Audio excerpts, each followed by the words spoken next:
A blanket of mist hangs over one of the oldest rainforests on planet Earth.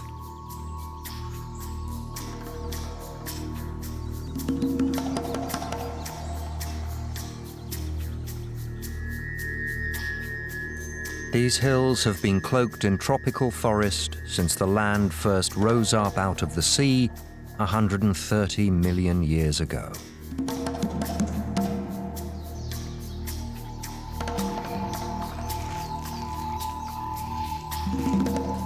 Due to their position on the planet, the forests of Southeast Asia were far more protected during the last ice age than the tropical ecosystems of Africa and the Amazon.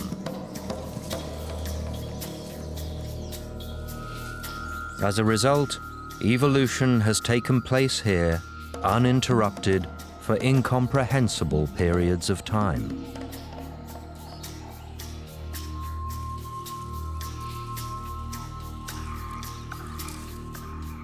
These are some of our planet's most diverse ecosystems. A forgotten refuge of hidden worlds, boasting an unparalleled wealth of life.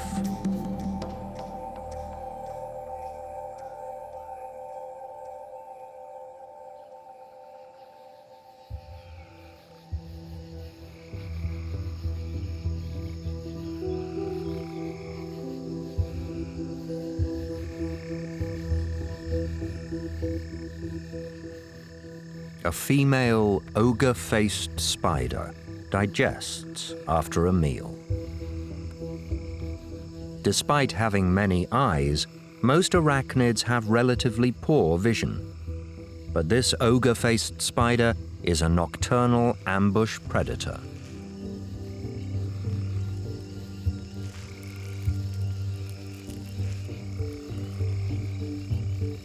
She relies on extraordinary eyesight to hunt in the dark.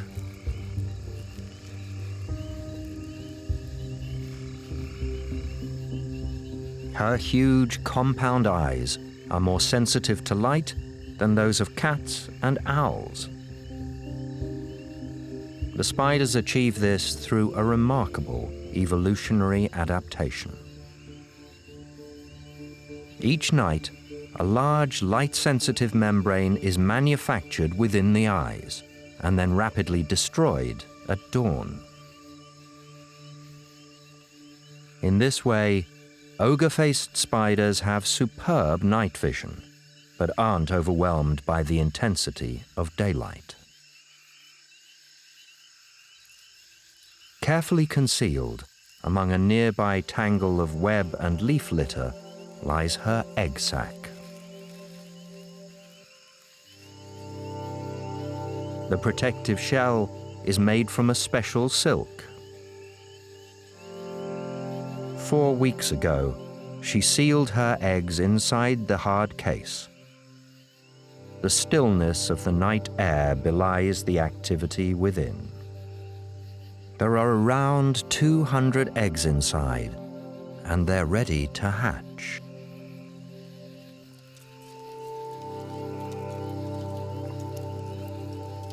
One by one, tiny spiderlings emerge. Their bodies are soft and translucent. Instinct tells them to disperse towards the soil beneath, where they can harden. But escaping the egg case is exhausting work. The spiderlings rely on stored energy reserves from the egg. Each step becomes more difficult than the last. Most need to rest and recharge as they slowly make their way to a place where they can drop to the jungle floor.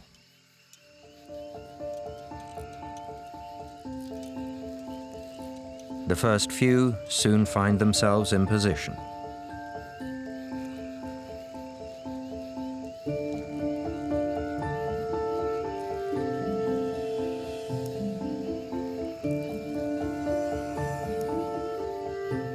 But even now, some struggle to let go.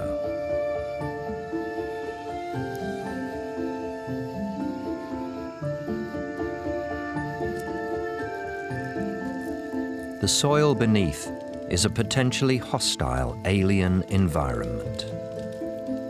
With raised legs, they feel the air for danger and harden over the course of an hour. Noticeably darker, the spiderlings head off in search of a safe place to molt.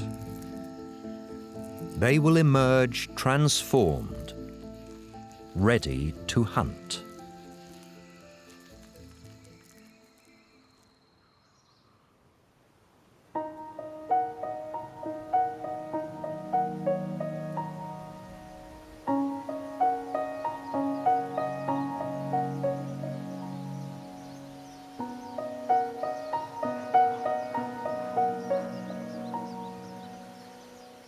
These strange-looking feet belong to a peculiar mangrove inhabitant, the Proboscis monkey.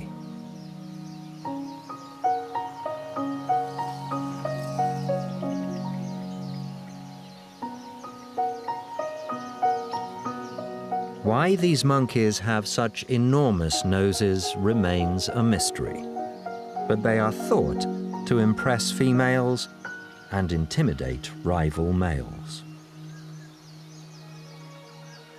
Despite being one of the largest monkeys in Asia, they are extremely agile.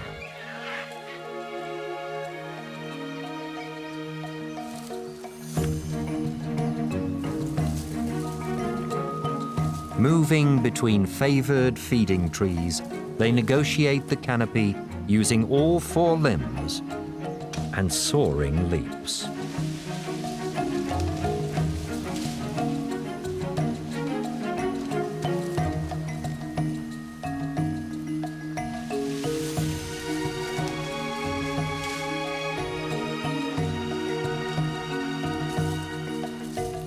But these acrobatics can be daunting with a stomach packed full of leaves.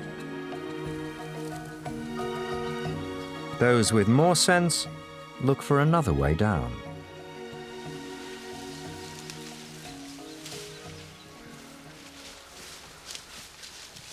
Proboscis monkeys live in close family groups. Under the watchful gaze of the dominant male, the females tend to their offspring. Baby Proboscis monkeys are born with bluish faces and black fur, which lighten as they grow.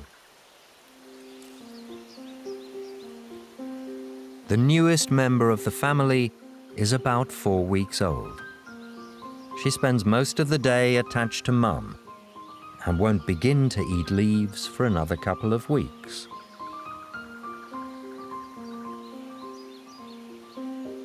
Babies learn independence quickly.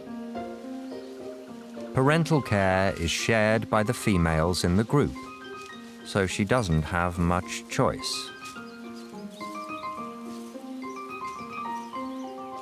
She has caught the eye of another adult.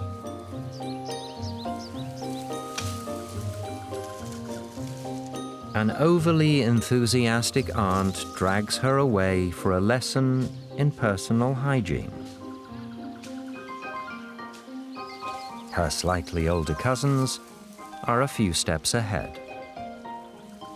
While everyone else is having fun, she is stuck with her nanny.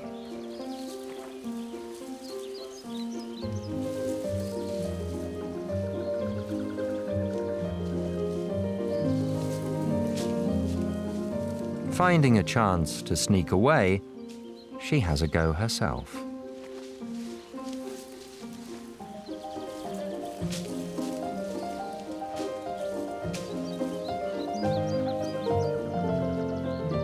Encouraged by her cousins, her confidence builds. It might look like play, but these are important lessons, the start of her journey to adulthood.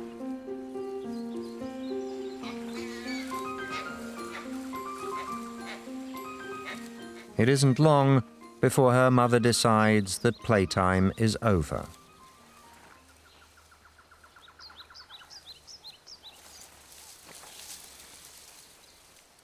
Her young cousins are exploring their place in the group's politics.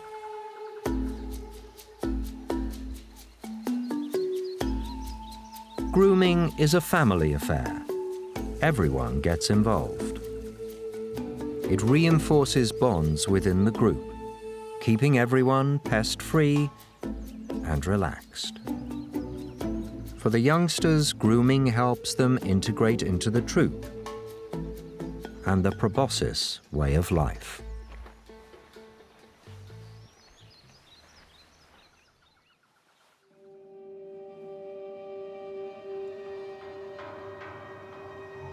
The rainforests of Malaysia are among the most ancient on the planet. Here, evolution has been taking place for almost unfathomable periods of time.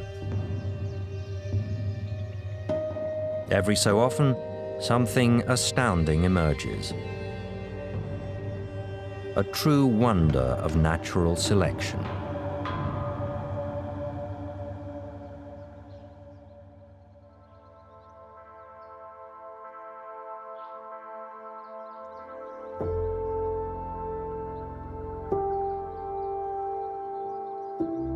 While many creatures evolve to blend into their surroundings, this orchid mantis does the opposite. The name orchid is misleading. These mantises don't resemble wild orchids. In fact, they are rarely found on flowers. Their mimicry is a complex evolutionary deception to lure in jungle pollinators.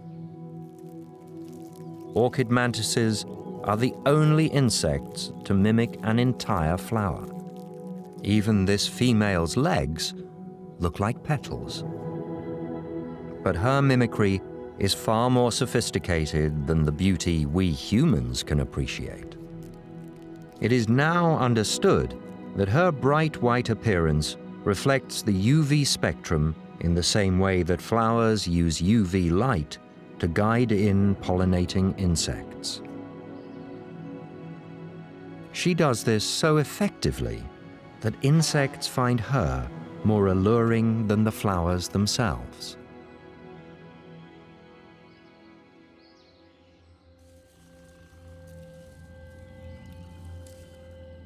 But, like any opportunist predator, she isn't fussy.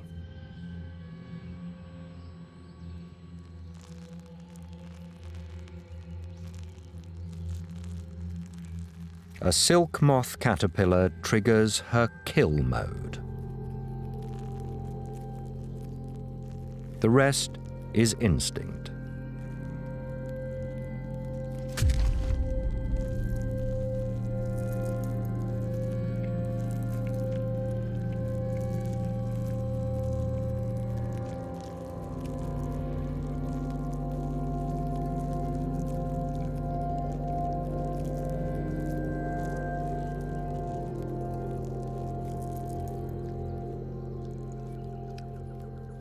Eating a caterpillar is a messy business. After the meal, she cleans herself meticulously. Like many invertebrates, she doesn't have an internal immune system to combat certain attacks by bacteria or fungus. Constant grooming minimizes what gets through in the first place.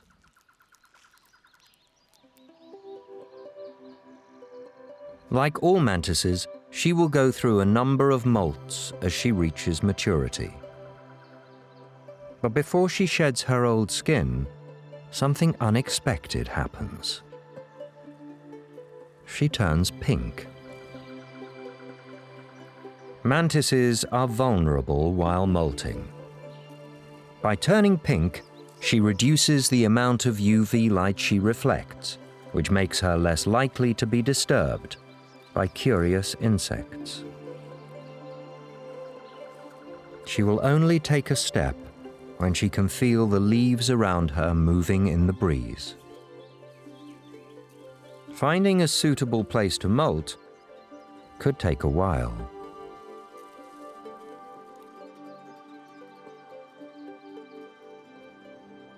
Her discarded skin ends up on the jungle floor.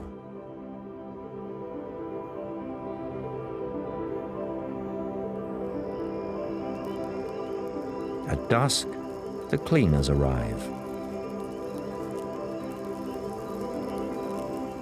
An army of hungry isopods go to work.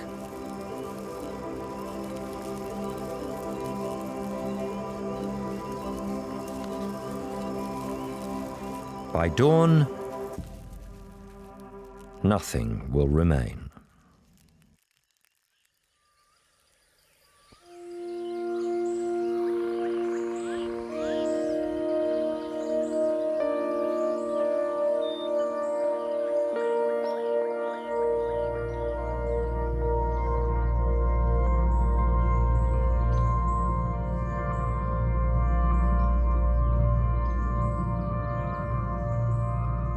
The female orchid mantis reaches her final form after 7 molts. She is darker than the sub-adults, and the landing strips that once lured in pollinators are now covered by her wings. At this size, she prefers larger prey. But she is ready to mate, and like a hungry juvenile, she will eat as much as possible. A jungle fly initiates her attack mode.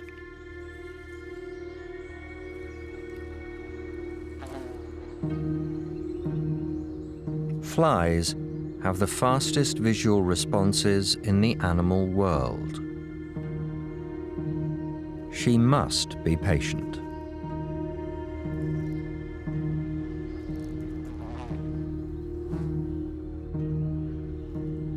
Like a flower moving in the breeze, she edges closer.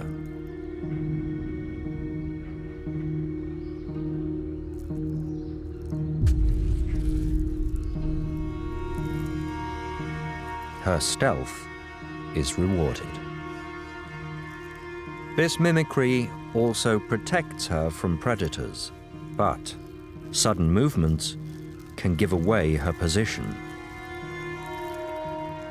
She eats quickly to reduce her chances of being seen. With jaws that can chew through bone, she makes short work of the fly.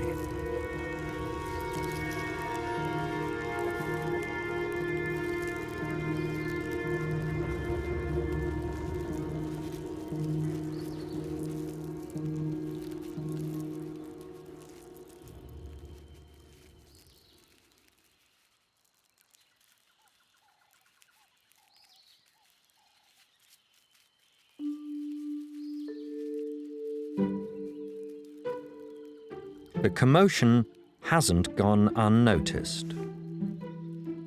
A male orchid mantis recognizes her familiar shape. He is less than half her size. If he triggers her kill mode, he might end up like the fly. Luckily for him, she is distracted by the meal. He creeps closer. With each step, he assesses the danger. He must get close enough to jump on her back. Once he leaps, it is mate or die.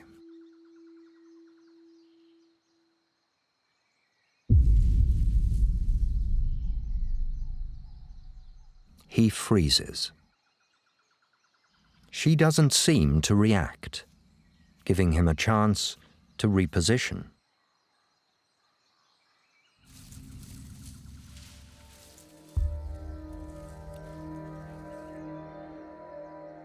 As he lands on her back, she assesses his body weight and strength. Until he is successfully in place, she might turn and attack.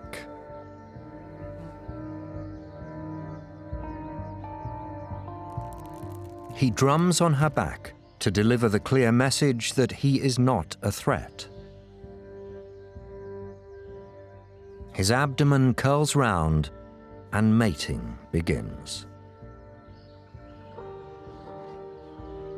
To ensure other males don't also mate with her, he can remain on her back for 2 weeks.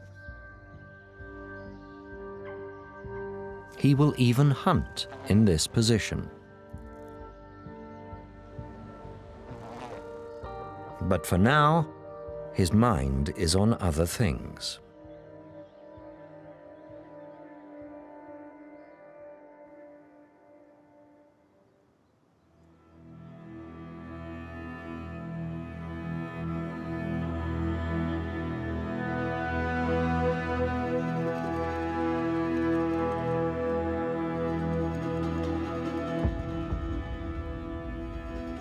Malaysia's coastal regions are shrouded in impenetrable mangrove forests. As the topography changes, the mangroves turn to jungle. 2 forest worlds collide.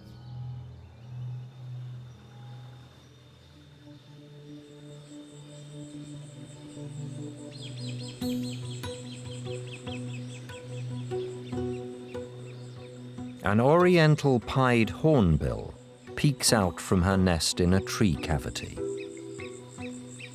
These birds prefer a life between the 2 forest domains. Sealed in by a mixture of mud, saliva, droppings and bark, she will remain inside the tree for around 4 months, keeping an eye out for her mate. Hornbills stay with the same partner for life. Pairs forge an extremely close bond, which is just as well. While in the nest, she relies on him to survive.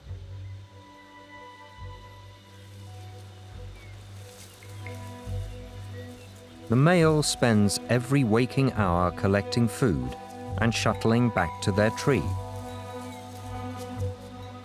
He stores berries in his throat and regurgitates them for her one by one.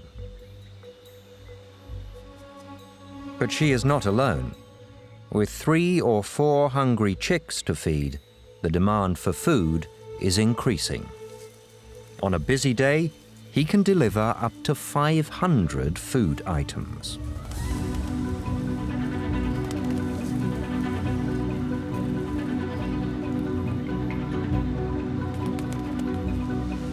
As the male forages, she looks after the chicks and does the housework.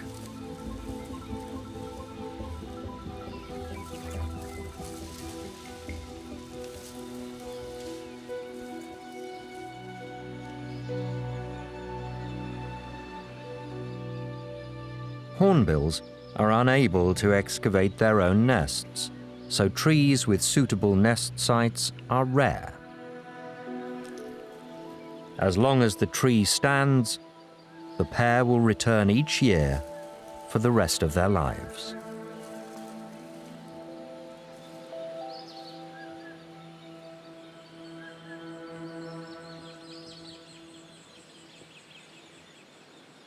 Hornbill poo and other items of household waste collect on the forest floor beneath. These discarded packets of nutrients attract a host of life. Everything is recycled in the jungle.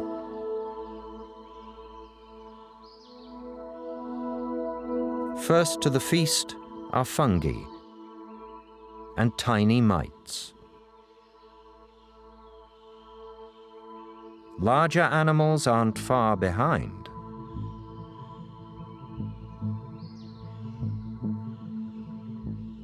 Almost invisible in the leaf litter, a piedwort frog waits in ambush for a passing snack.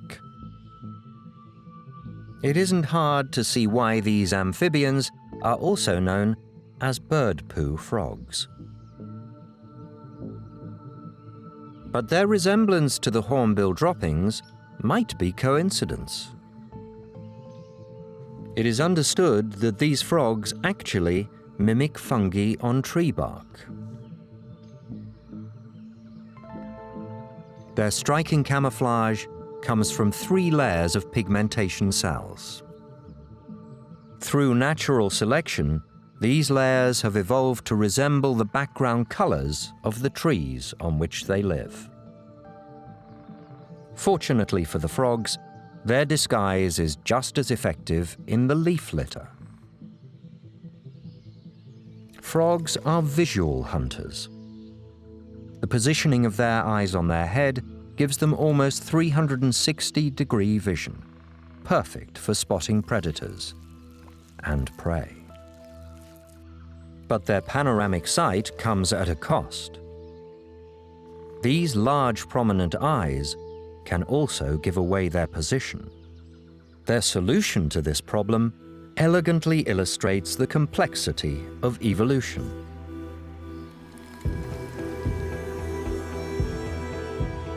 An additional semi-translucent eyelid helps them to see underwater and mask their eyes from predators.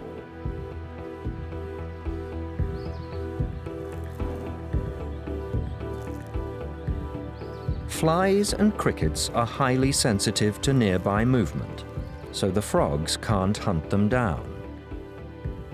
They must wait, motionless, for something to wander into range. This method of hunting requires perseverance.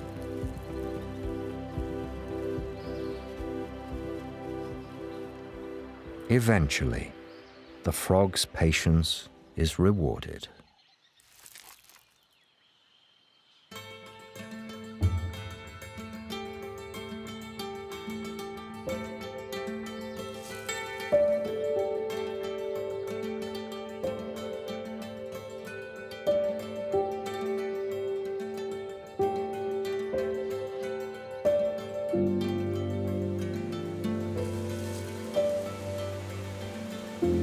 Jungle streams carve through the forest. Oases of life. As the first rays of sun fall on a pool in a clearing, the night chorus of the local frogs falls to a murmur. Winding down after a busy night, the heat of the day will soon force them into the shade. But these red-eared frogs are waiting for something, a final feed before they rest.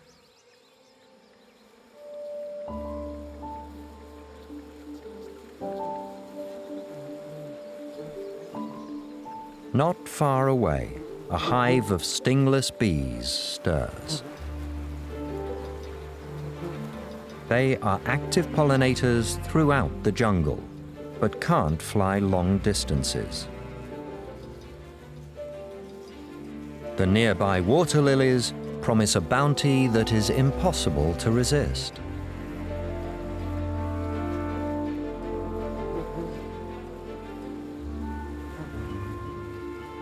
As the sun rises, the flowers start to close.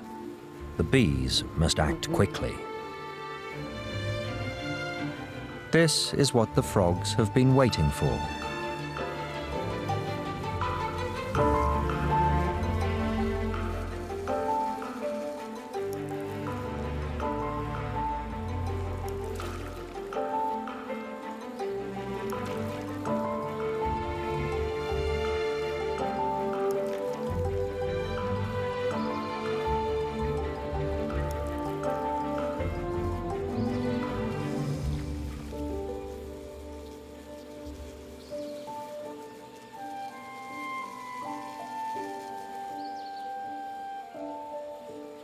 The feed doesn't last long, but the following morning, the bees will return, and the frogs will be waiting.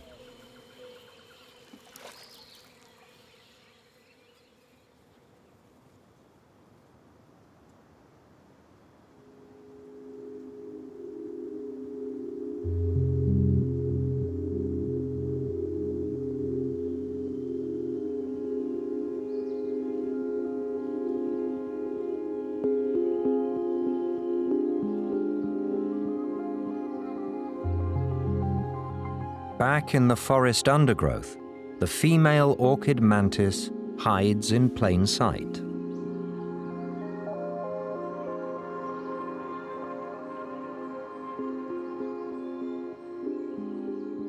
Attached to a stick beneath is her egg case, or uthica. The ball of hardened foam contains between 40 and 100 nymphs. After a month, they are ready to hatch.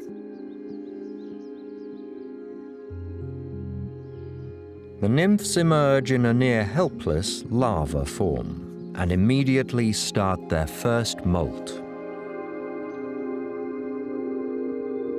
Rappelling down on silk threads, they must break free from a cocoon-like outer skin.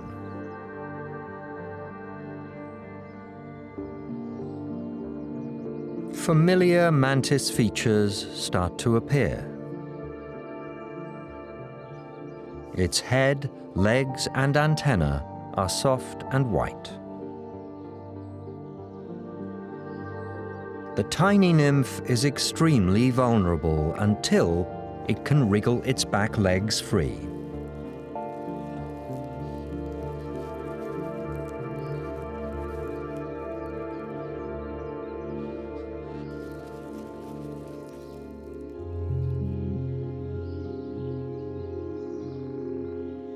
After a few minutes, the shed skin collects at the tip of the abdomen, and its first molt is over. A husk with 2 distinct black eyes is discarded on the silk line alongside the rest.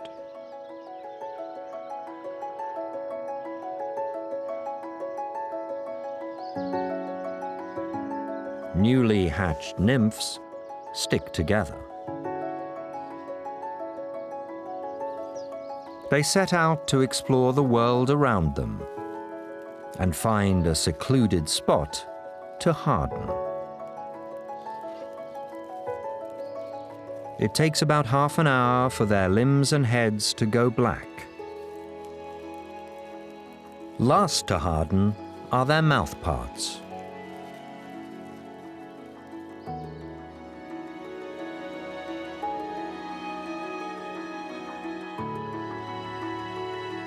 They don't yet look like the adults for good reason. There is another deception afoot. The orchid mantis nymphs have evolved to look like ants. Black and red are warning colors, and most predators know better than to attack an ant colony. Their mimicry is highly sophisticated. With abdomens curled up over their bodies, they even scuttle like ants. The deception affords the nymphs the opportunity to roam the forest floor. While some remain near the egg case, others disperse. This is the only time in a mantis's life when it can move so freely. Within a month, during their next molt, they will metamorphose into the flower mimic form and will immediately adapt to a sedentary ambush existence.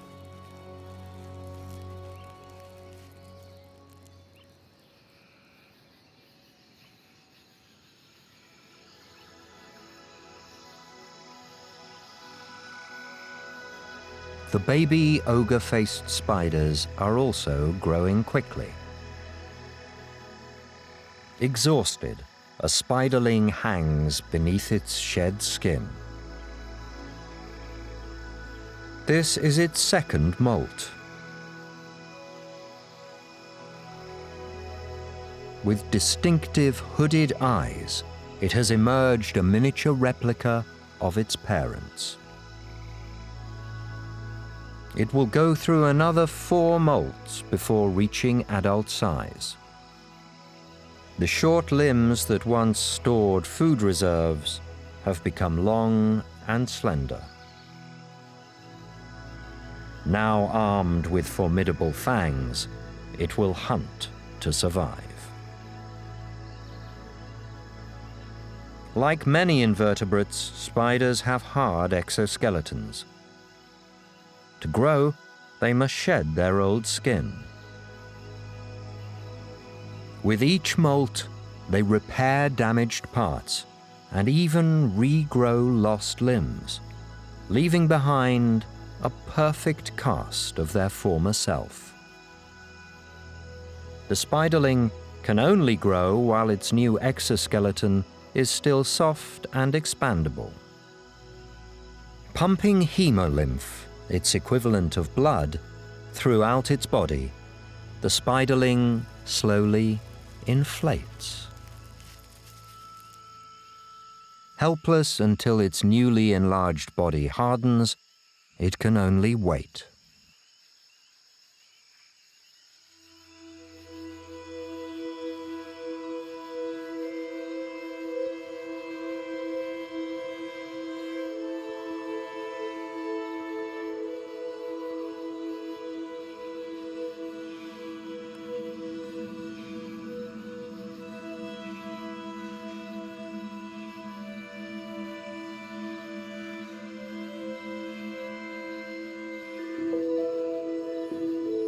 By the following night, the transformation is complete. The spiderling hangs face down in an ambush position. Its body and limbs have finally hardened. It is now darker and more camouflaged. Sensory hairs enable it to feel any nearby movement. The spiderling is at last ready to hunt. Ogre-faced spiders don't lie in wait for prey on large webs. They have evolved their own weaponry. Hanging down from silk anchor lines, the spiderling uses its front legs to weave a net. These intricate structures are sticky and highly expandable. Its exceptional eyes scour the darkness for movement.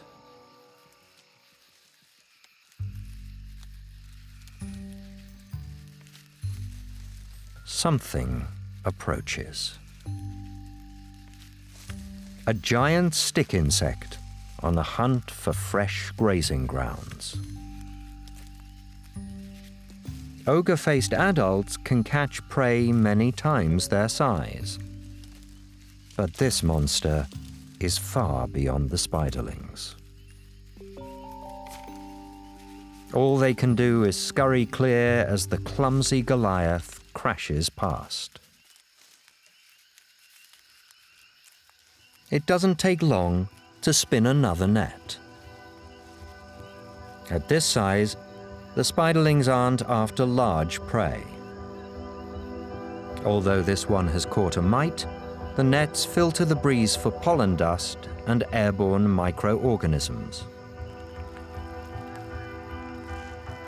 When the spiderling is happy with its haul, it collapses the net and devours the whole thing.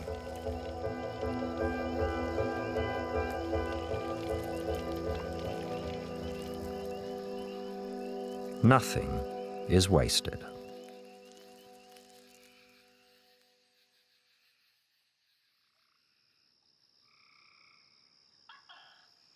On a nearby tree lurks another creature of the night.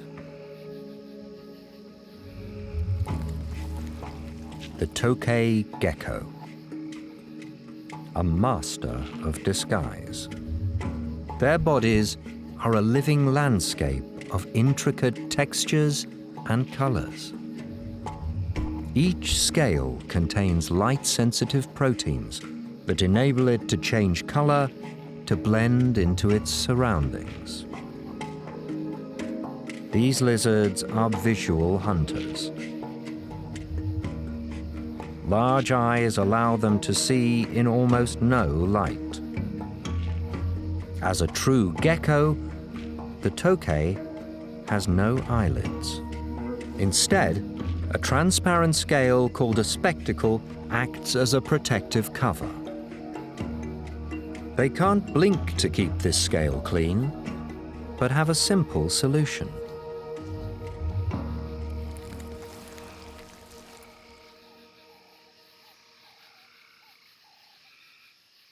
Females lay 1 or 2 eggs and remain close by until they hatch. The development of the babies inside is controlled by the surrounding temperature and humidity. They will emerge when the conditions are just right.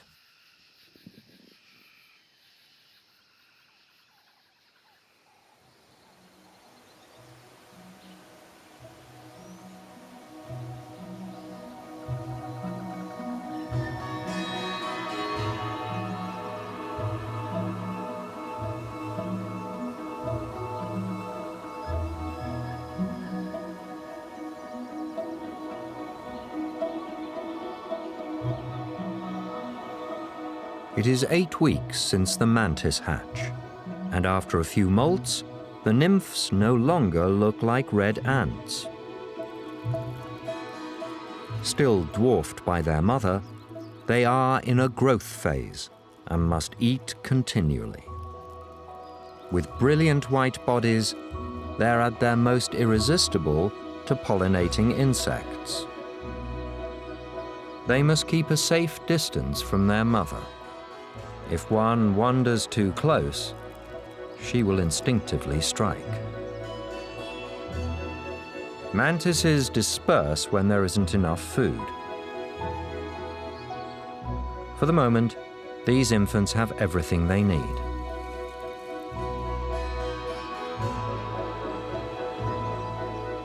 They are already proficient hunters.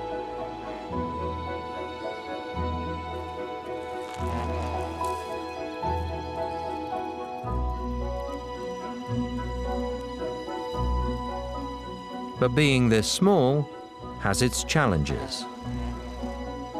Sometimes the instinct to survive outweighs the instinct to attack. Life as a predatory flower isn't always that easy.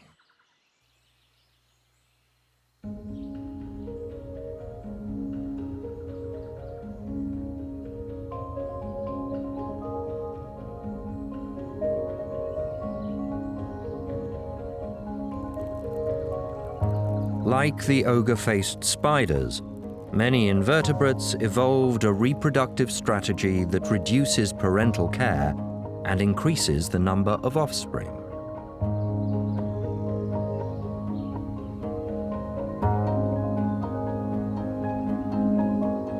Most mammals moved in the opposite direction, primates especially. These dusky leaf monkeys thrive by maintaining close family relations and devoting time to their babies. A male keeps a lookout for danger, while the females care for their young. The whole family always remains within sight of each other. Babies are bright orange for the first 6 months, then gradually turn grey.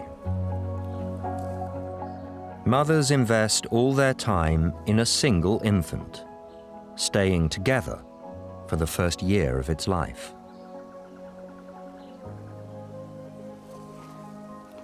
Dusky leaf monkeys spend most of their day eating leaves. The unique central placing of their eyes gives them exceptional depth perception.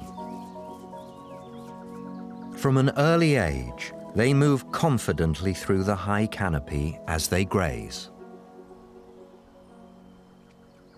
Human-like hands allow them to pluck and consume around 1/3 of their own body weight in leaves each day.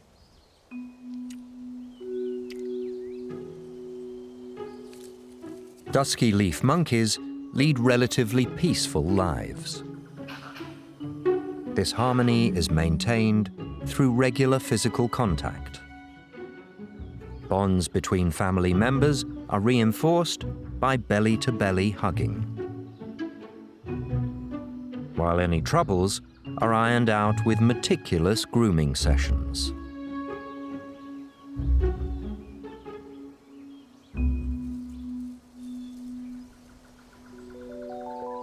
When they aren't eating or grooming, these monkeys must give their bodies time to break down and digest the bulk of leaves in their diet.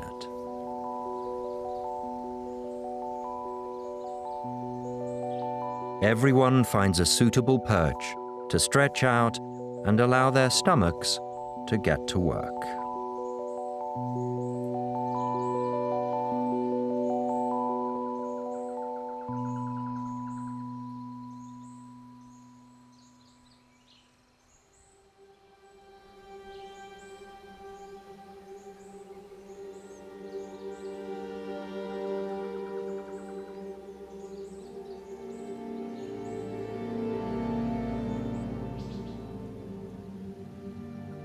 Tucked away in a lichen-filled crevice, another ambush specialist lies in wait.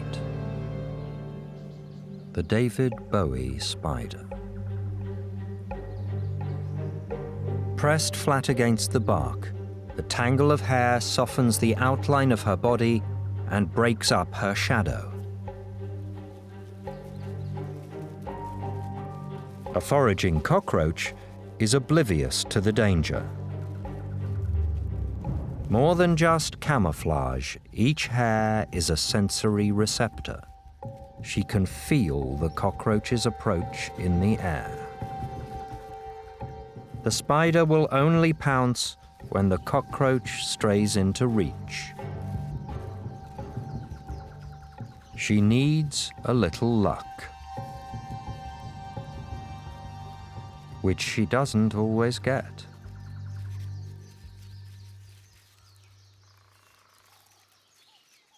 She creeps off, on the trail of something else.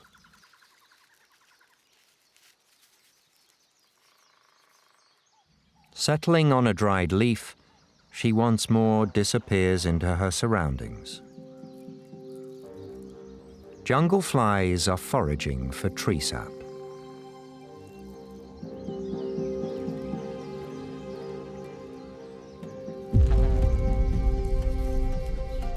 She incapacitates the fly with a shot of venom and retreats.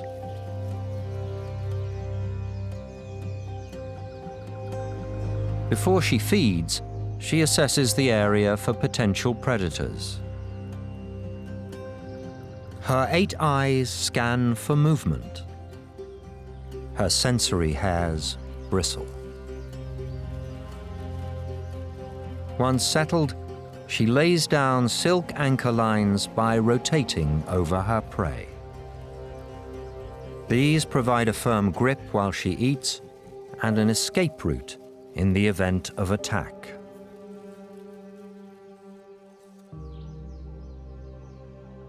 Spiders cannot chew. Her powerful mandibles crush the prey into a liquid which she sucks up. All that is left of the fly is a dry husk.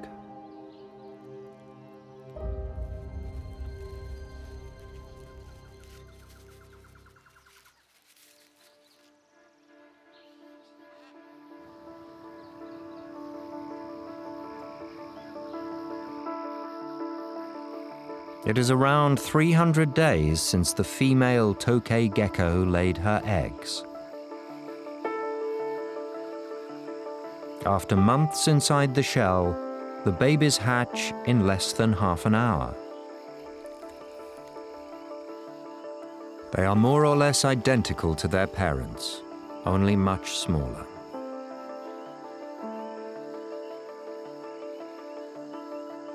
Gecko hatchlings grow rapidly during their first 3 months.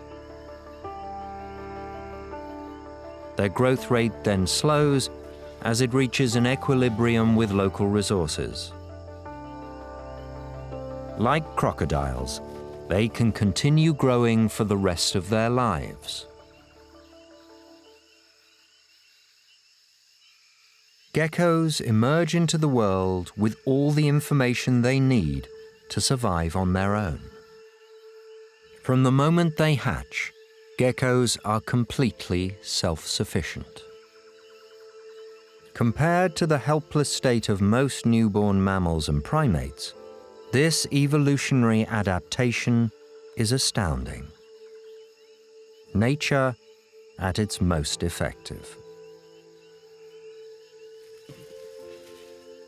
Tokays live in small communities.